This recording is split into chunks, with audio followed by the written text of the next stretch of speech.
How's it going, everybody? We're coming up on the first week of October, and you guys know what that means. It's over for your wallet. If you're trying to pick up a lot of the major releases coming out in October, there's going to be a lot to sink your teeth into, and we're going to be highlighting the big games coming out this week, so let's get right into it, and let's start things off with Assassin's Creed Mirage. I do think this is the biggest release of the week. That may be able to be argued, but, you know, Assassin's Creed is still a huge IP that I think a lot of people really have a lot of love for, whether you're a fan like me going back to the early Assassin's Creed games, or you're more of a newer fan playing Odyssey, Origins, and Valhalla. Whatever the case may be, Assassin's Creed is one of the bigger gaming IPs in the world, and now we have Assassin's Creed Mirage, which, to be fair, started off as an expansion. Now it evolved into its standalone game.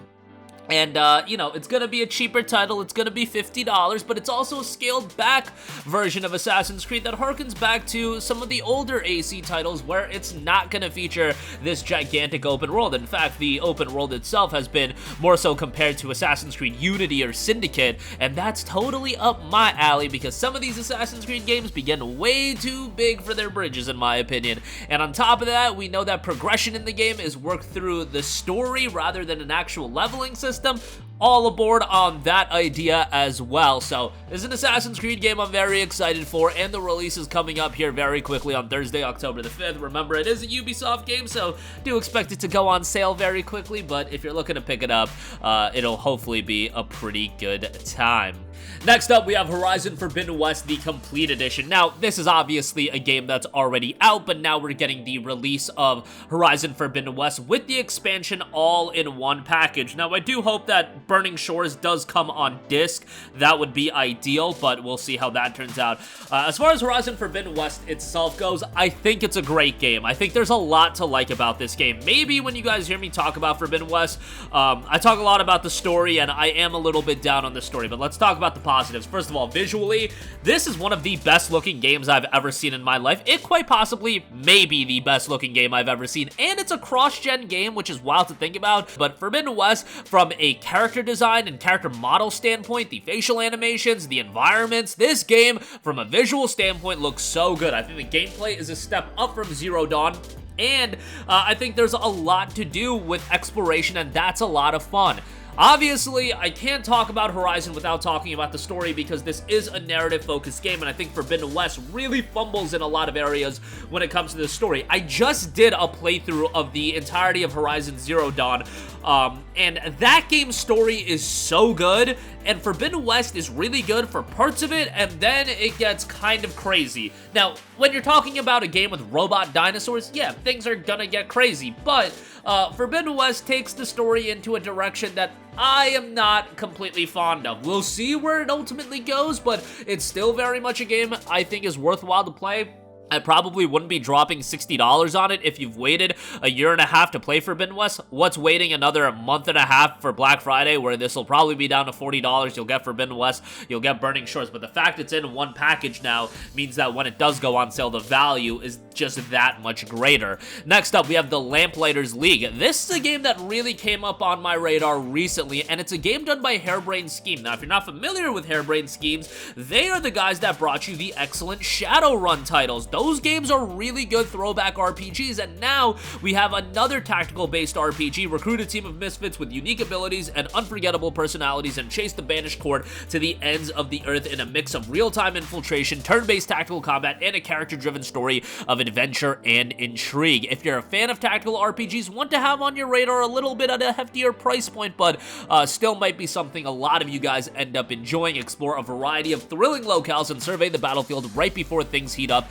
Sneak past enemies in real-time infiltration gameplay, pick off the stragglers quickly and quietly, and position your squad to get an edge for the fight. Use every advantage and dirty trick your agents have up their sleeves, and exciting turn-based combat and advanced abilities, gear, and augmentations to your agents to keep pace with the growing threat of the Banished Court, and race against the countdown to Doomsday. Chase the Banished Court through an alternate history world of the 1930s, from dockyards and deserts to jungles, both urban and wild. Manage your choices at a global level and try to prevent your enemy from advancing their twisted schemes. Recruit new allies from the best of the worst, scour the globe for outlaws and outcasts, and bring them onto your side before the banished court catches them first. Every mission earns your team new resources and grows their abilities, but be careful, stress and injury can take their toll. The Lamplighters League is due out on October 3rd.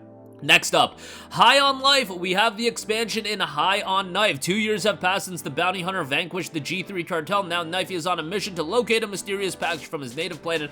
Along the way, they'll encounter a benevolent giant, a pinball firearm, illegal hunting networks, and a daunting extraterrestrial shipping enterprise, most likely all of the above. Now, this is an expansion that will obviously require you to have High on Life. The game that I don't think is worth a full price point at $60, but if you can find it on sale for $20 to $30, that's really the ideal price point. Throughout the expansion, you will hunt an entirely new bounty on a new adventure that's basically a mini sequel to the main game. You don't have to play the main game first, but it wouldn't hurt. It works either way. Again, in these cases, I'd recommend you to play the main game. Hack and blast your way through the depths of an ominous shipping warehouse as you search for a mysterious package that holds the key to Knifey's origins, or die trying, or do both. Knock yourself out.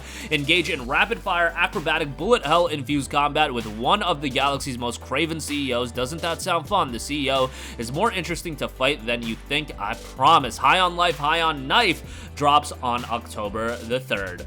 Next up, major JRPG release here with Disgaea 7 Vows of the Virtueless. Disgaea is a franchise that's been around for a very long time, and at this point, I feel like it's carved out an audience that enjoys their game, and it's kind of difficult to expand that audience. Now, if you're into tactics, strategy, RPGs, it might be something you want to look into. It's a game that has a lot of charm, a lot of comedy, and from that standpoint, it's pretty good.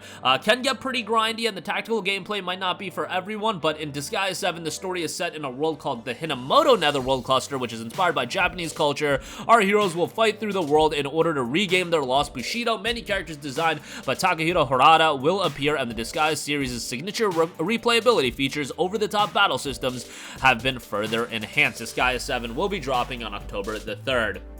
Next up, we have Knight vs. Giant, the Broken Excalibur. Play as King Arthur in the fantasy roguelite. Step into the greaves of King Arthur in a fantasy action roguelite and wield the Broken Excalibur in a quest to rescue the scattered citizens of Camelot, vanquish the calamitous Void Giant, and escape from the astral dimensions once and for all. An action roguelite title, charming art style here. It drops October the 5th. Next up, another notable JRPG release, even though it's not up my alley. Sword Art Online Last Recollection will be dropping on October the 6th. This is the culmination of the Sword Art titles leading into the War of the Underworld arc.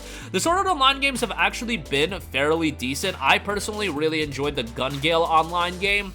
SAO, really not my cup of tea as far as an anime is concerned. I know it's one of the most popular anime on the planet. I know people swear by War of the Underworld as an arc. I'm sorry, I fell off of it. I don't watch a lot of anime these days, and if I do watch anime, My Hero Academia is probably going to be the one I get back into. But SAO, if you're a fan, probably going to be a worthwhile action JRPG to check out. Next up, we have Scorn, finally coming to PlayStation 5. Now, Scorn is a game that had a lot of hype and anticipation, and let's just say maybe it didn't deliver at the highest of levels that a lot of people wanted to, but it's still an incredibly atmospheric first-person horror adventure, and really takes you back to the ambiance of horror. Let's just say that. It's definitely a trippy game, and it'll finally be hitting PS5 on October the 3rd. Next up, we have Pixel Ripped 1995 finally coming to PlayStation 5 and VR2. Pixel Ripped is back with a brand new nostalgia-fueled virtual reality game within a game, this time in 1995. Help our hero Dot face challenging throwbacks to all of your favorite 16 and 32-bit classics while surviving the struggles of a typical 9-year-old kid. Pixel Ripped 1995 drops on October the 3rd. And lastly, we have Bilkins Folly. Percival Bilkins is a treasure hunter driven by a quest to locate his long-lost mother and grandfather, but there's a hitch. A storm claimed his ship. Now with his faithful canine companion Drayden by his side, Percy is tasked with securing a new vessel, regrouping with his crew, and unearthing family mysteries that will reshape his destiny. Bilkins Folly is due out on Monday, October 2nd, and that is going to do it for me. Again, a loaded lineup of new games this week. October is really going to be packed, and really the rest of the year and even going into early 24 is going to be loaded with a lot of big game releases. But that'll do it for me. Sound off with all of your thoughts in the comments section down below. Thank you for watching, and goodbye. Hey guys, we hope you enjoyed the video, and if you did, make sure to hit the subscribe button, and if you're already subscribed, do us a favor and hit the bell icon. This way you'll be notified whenever we post a new video. That's the best way to keep up with all of our uploads, and we usually try to upload 2 videos a day. And with the bell icon hit, you'll be notified whenever we do upload a video. As always, thanks for watching.